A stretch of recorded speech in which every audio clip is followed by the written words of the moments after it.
বিসমিল্লাহির রহমানির রহিম। সৃষ্টিকর্তার নামে শুরু করছি। সকল প্রশংসা একমাত্র সৃষ্টিকর্তার জন্য। সকল দেশবাসীর জন্য রইল শ্রদ্ধা। আমি একজন বাংলাদেশি, আমরা বাংলাদেশের নাগরিক। এদেশের মানুষ তার নিজেদের মূল্য বুঝতেছে না, এর জন্য বারবার তারা নিজের স্থান থেকে ক্ষতিগ্রস্ত হচ্ছে। এর জন্য আপনাদেরকে আমি বলতে চাই যে দেশের জন্য যদি করেন, দেশের জন্য যদি মরেন, তাহলে আপনি শহীদ হবেন।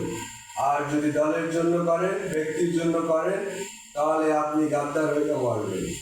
এখন আপনার কার জন্য করা উচিত? দেশের জন্য করা উচিত না দলের জন্য করা উচিত? আমি সাধারণ মানুষের কাছে আমি প্রশ্ন করতেছি যে আপনাদের সঠিক বুঝ আল্লাহ তাআলা দান করুক এবং আপনারা দলকে ভালো না বেশি দেশের জন্য করার চেষ্টা করুন।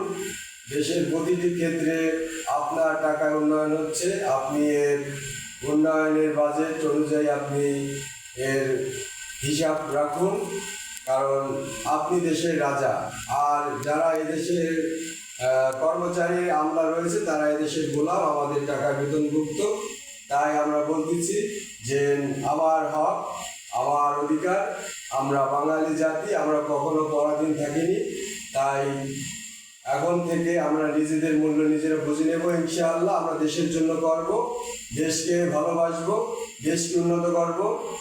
দেশের প্রতিটা ক্ষেত্রে উন্নয়নের ক্ষেত্রে আমরা সজাগ থাকব, যেন আমাদের অর্থ কেউ আত্মসাৎ করতে না পারে। যে আজকে দুর্নীতির কারণে তিনটা পর্যায়ে বাংলাদেশে গরিব শুধু গরিব হচ্ছে, ধনী শুধু ধনী হচ্ছে, বেকারত্বের হার বাড়তেছে। তাই আমরা সবাই সচেতন হই, দেশের জন্য করি। আসুন। আসসালামু আলাইকুম ওয়া রাহমাতুল্লাহি ওয়া বারাকাতুহু। আল্লাহ হাফেজ।